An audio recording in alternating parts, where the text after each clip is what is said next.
Assalamualaikum warahmatullahi wabarakatuh. Selamat berjumpa kembali di materi jaringan komputer satu, di mana pertemuan 4 ini kita akan membahas tentang network layer atau L3.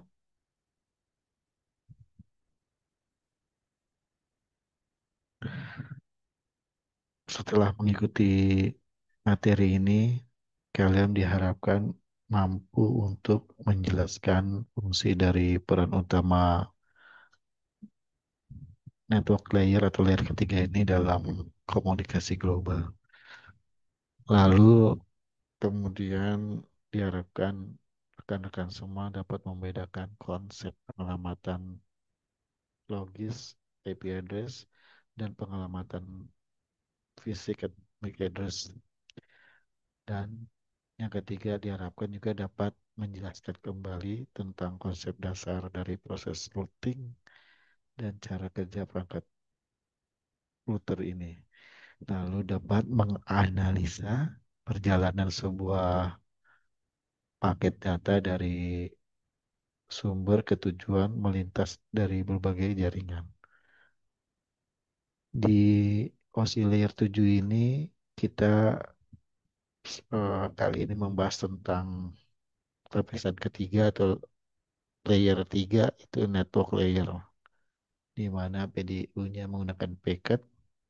Fungsi utamanya itu pengalamatan logis dari routing. Jadi kita bahkan bermain router. Lalu kita menggunakan pengalamatan itu dari IP, ISMP, dan router. Agenda perkuliahan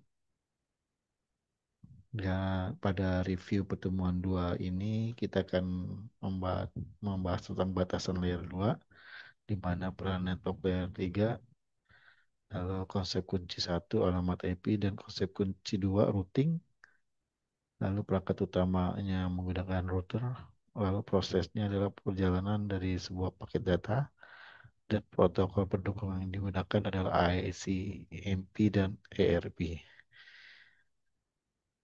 Kita sudah mempelajari apa itu layer 2 di sebelumnya ini, di mana sempat kita membahas dengan physical layer atau L1 itu, di mana dia hanya bertanggung jawab mengirimkan bit melalui media fisik atau kabel atau kabel wireless gitu ya. Lalu di layer 2 juga bertanggung jawab mengirim frame antar perangkat dalam suatu jaringan lokal LAN yang sama menggunakan alamat MAC. Itu kita bermain di data link layer. Lalu dia physical layer dan data link layer ini memiliki beberapa keterbatasan itu tentang alamat MAC hanya bisa berguna untuk komunikasi di jaringan lokal, jadi hanya bersifat lokal seperti LAN gitu ya, dan ia tidak bisa mengirim data ke luar jaringannya sendiri. Lalu diperlukanlah routing atau network layer ini. Nah, ini di mana dianalogikan ada beberapa benua itu memiliki infrastruktur dan saling berhubungan dengan apa gitu ya.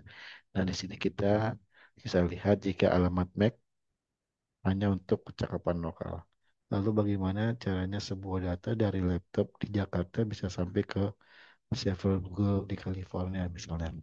Nah, ini kita butuh sistem pengalamatan yang global yang mekanismenya untuk menemukan rute perjalanan terbaik. Nah, solusinya dari yang ini sebelumnya solusinya apa? Solusinya adalah network layer atau layer 3, di mana kita bisa lihat dari gambar juga ya. Di network 3 ini yang saling berhubungan internetwork ini, di mana dia mengantarkan nanti ke end-to-end delivery atau communication. Nah, di sini network layer bisa diartikan adalah lapisan yang bertanggung jawab untuk pengiriman paket dari host sumber ke host tujuan yang mungkin berada di jaringan yang berbeda. Nah, tugas utama dari network layer itu sendiri adalah mengantarkan data dari satu ke ujung lainnya, maka dia akan end-to-end delivery sampai ke end-to-end communication. yaitu melintasi banyak jaringan perantara internet. Nah, fokusnya dari network layer inilah pengiriman global bukan lagi lokal. Tadi kan kalau lokal hanya di L2 ya, layer 2 itu adalah fisikal. Lalu kita gimana cara memahami layer itu sendiri seperti memahami cara kerja kantor pos. Agar lebih mudah dipahami, kita analogikan seperti cara kerja kantor pos. Di mana paket data itu kita analogikan seperti surat atau paket yang akan kita kirim. Lalu sedangkan alamat IP atau address ada alamat lengkap di amplop, itu nama jalan misalnya, nama penerima jalannya apa kota dan lain-lain. Sedangkan router itu adalah kantor pos suratnya gitu ya. Kita analogikan seperti itu. Di mana ia membaca alamat tujuan di setiap surat dan memutuskan harus dikirim ke kantor pos cabang mana yang selanjutnya gitu ya. Lalu sedangkan alamat MAC atau layer 2 itu nama kurir lokal yang mengantar surat dari pos ke cabang ke rumah kita gitu misalnya. Lalu selanjutnya fungsi utama network layer ini apa? Satu, logical addressing itu pengalamatan logis, di mana network layer ini memberikan alamat unik yang bersifat logis dan hierarkis ke setiap pengalamatan di jaringan yaitu alamat IP. Sedangkan proses routing itu menentukan mana jalur atau route terbaik yang harus dilalui sebuah paket untuk mencapai tujuannya. Nah, router menggunakan table routing untuk membuat keputusan ini. Nah, gitu ya. Lalu yang selanjutnya dilakukan di network layer adalah determination, yaitu penentuan jalur. Di sini memilih jalur terbaik berdasarkan metrik seperti jarak, kecepatan, atau biaya. Dan terakhir adalah proses encapsulation, itu membungkus segmen dari transport layer 4 menjadi paket dengan menambahkan header yang berisi alamat IP sumber dan tujuan. Nah, lanjutnya kita bisa lihat PDU atau protokol data unit dan perangkat utamanya. Lalu di sini juga untuk perangkat utamanya adalah router. Itu router adalah otak dari network layer itu sendiri, di mana router ini adalah perangkat yang menghubungkan dua atau lebih jaringan yang berbeda dan membuat keputusan yang cukup cerdas tentang kemana harus meneruskan setiap paket tersebut.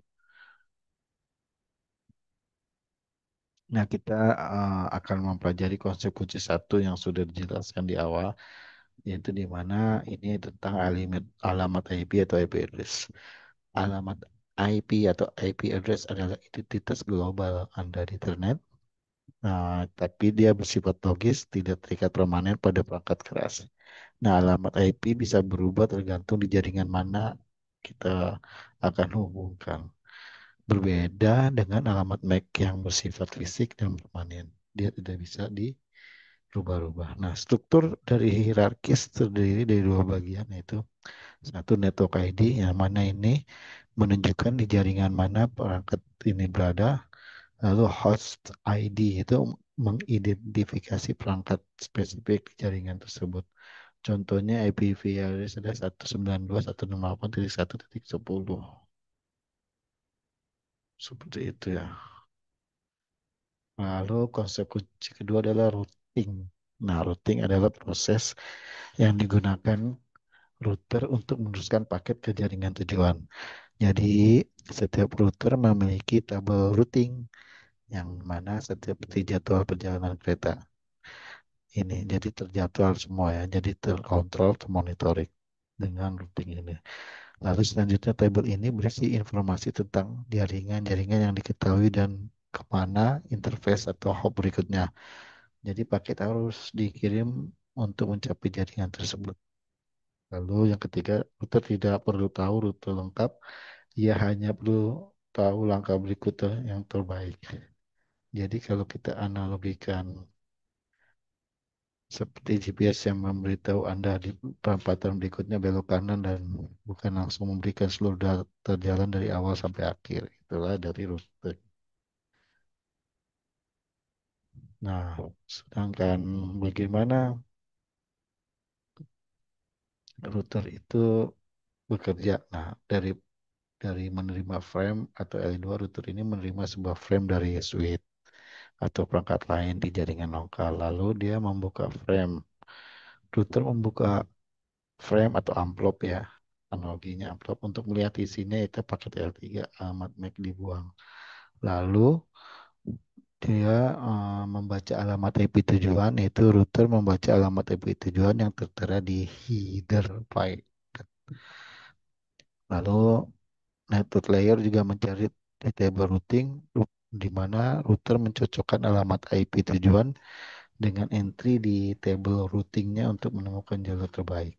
Lalu selanjutnya itu membuat frame baru di mana router membungkus kembali paket tersebut ke dalam frame baru dengan alamat MAC tujuan yang sesuai untuk hop atau lompatan berikutnya. Lalu selanjutnya itu meneruskan frame baru dikirimkan melalui interface yang benar menuju router atau tujuan berikutnya. Nah, protokol pendukungnya itu adalah ISMP dan ERP, di mana ISMP itu adalah Internet Control Message Protocol, di mana ini digunakan untuk mendiagnostik dari pesan error yang kadang itu dikirim ya. Lalu diadakan ping menggunakan SMP untuk menguji konektivitas. Lalu dilakukan trace route itu menggunakan SMP untuk melacak rute yang dilalui paket. Kalau analogi dianalogikan itu petugas pos yang mengirim notifikasi alamat tidak ditemukan atau konfirmasi pengiriman. Sedangkan ARP atau Address Resolution Protocol penerjemah antara layer 3 dan 2 di mana fungsi menemukan alamat MAC milik sebuah alamat IP di jaringan lokal. Nah, cara kerjanya router bertanya siapa yang punya IP sekian-sekian lalu ditahu diberitahukan ke MAC address MAC address-nya. Nah, seperti itu. Nah, ini ada beberapa soal yang kemudian diminta untuk jelaskan dengan apa analogi Anda sendiri mengapa alamat IP tidak berubah selama perjalanan paket, tetapi alamat MAC harus berubah di setiap hop. Lalu nomor dua, Dinda diminta jika menjelaskan bahwa jika sebuah router menerima paket yang alamat IP tujuannya tidak ada di dalam tubuh routingnya, apa yang akan dilakukan oleh router tersebut. Nah, yang ketiga adalah mengapa ARP dibutuhkan. Mengapa router tidak bisa langsung mengirim paket hanya dengan mengetahui alamat IP tujuan. Ya, itu saja yang dapat disampaikan. Jika ada pertanyaan bisa didiskusikan di kolom komentar. Sekian dari saya. Assalamualaikum warahmatullahi wabarakatuh.